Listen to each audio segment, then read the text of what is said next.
I try to imagine what it would have been like to make the decision to run away. You don't know where you're going. You don't know how to get there. You don't usually know how to read.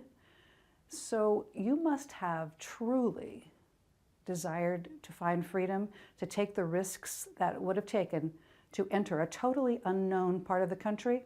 And I think what it teaches us is that people value freedom more than almost anything else. We are in the front parlor of the Kelton House Museum, which is located in the East Town Street Historic District in Columbus. The people who lived in this house were sympathetic to the plight of runaway slaves, and so they helped shelter people on their way to Canada and true freedom. Fernando Cortez Kelton was a wholesale merchant who came to Columbus from Vermont. He fell in love with Sophia Stone, whose brother had a dry goods and pharmaceuticals wholesale business. So Fernando joined the firm. He married Sophia and became a principal in that firm. The Underground Railroad was an informal group of individuals who were anti-slavery, who did all that they could to aid runaways on their way to freedom in Canada. And Canada was important because England had totally made slavery illegal. And so if one reached Canada, one could be sure that one could not be taken back by the bounty hunters who had been emboldened by the fugitive slave laws, which enabled Southerners to send bounty hunters north and to take back their quote-unquote property. The Underground Railroad worked in a very patchwork kind of way. There wasn't a list of people who were on some sort of a book that you could know everybody who was in the Underground Railroad. It's likely that you knew the sympathizer who was to the south of you and maybe the one to the north of you, so that you could take your particular runaway to the next stop.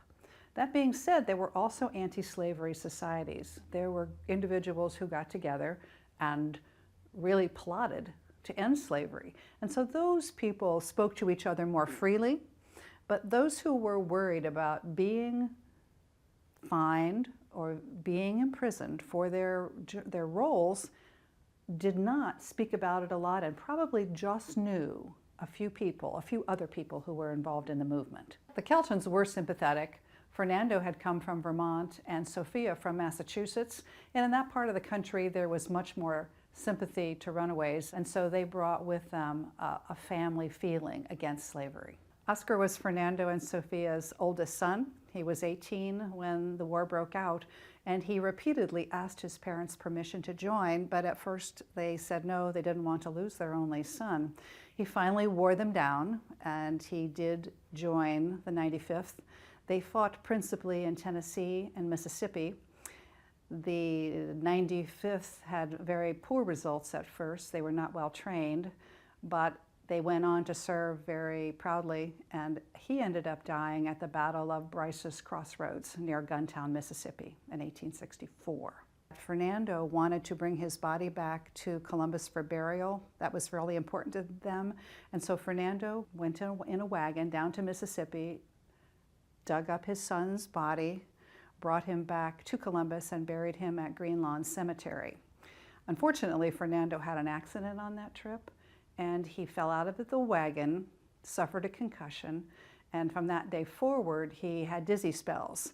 And shortly after he returned to Columbus, he had a dizzy spell, went to the window of his office to get a breath of fresh air, and he fell out of the window, and he died 3 days later. So the Civil War actually not only took Oscar Kelton, but it took his father. And so this family would have gone through a very significant loss during this period of time, and that's exactly when Martha Hartway is being sheltered here. So in my mind, I'm thinking perhaps she took some of the attention away from the loss by giving the family somebody to focus on and care for. We know about a young woman who was 10 years old who was taken in. Her name was Martha Hartway, and she was sheltered here for 10 years until she met and married Thomas Lawrence, who was a free black carpenter who worked for the Keltons. They clearly were close. The Lawrences were married in the upstairs parlor. Martha Hartway and her husband bought their first property from one of the young ladies and her husband, one of the Kelton young ladies. So we know that they continue to have a relationship. And they named their first son Arthur Kelton Lawrence. Arthur was the name of one of the children that would have grown up with Martha, and the fact that they gave him Kelton as a middle name really tells us a lot about the relationship between these two families.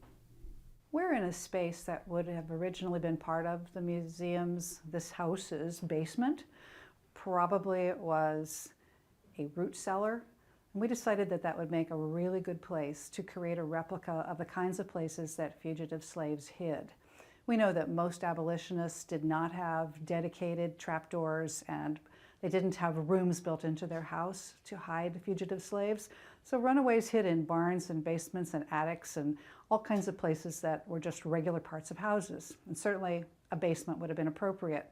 So we have created what we call the Underground Railroad Learning Station to replicate the many kinds of places where runaways hid. In our space, we are imagining that someone has been taken in, they've been taken downstairs, there's no electricity, so it would probably be by candlelight, and put to bed, and probably only stayed here overnight, got up the next morning, and was taken or was directed to the next stop on the Underground Railroad. Most of the people who came through Columbus probably came from Kentucky, although Martha, we know, came from Virginia. So states that bordered Ohio would be the logical places where runaways through Ohio came. We know that in other parts of the South, the runaways tended to go to the geography that was closest. If you were in the southern part near Florida, you went to the Everglades. If you were in the western part of the South, you probably headed to Mexico. And so it really depended on the geography. The state of Ohio is really a crazy quilt of Underground Railroad routes. They would have headed north toward Lake Erie, some to the eastern part of the state, some to the western part of the state, but the routes were many and they were all over the state. The Friends of Freedom Society has identified over 25 safe houses on the Underground Railroad in Columbus. Some of them are open occasionally, they're private homes, and many of them have been torn down. And so we are the only one where you can knock on our door Monday through Friday and visit an actual Underground Railroad site. We want our visitors to understand what it would have been like to live in the mid-1800s. We want them to understand how life was different and how we can learn that. We'd like visitors to come to an understanding of the nature of slavery and the fact that individuals risked so much in order to help those that were trying to find freedom.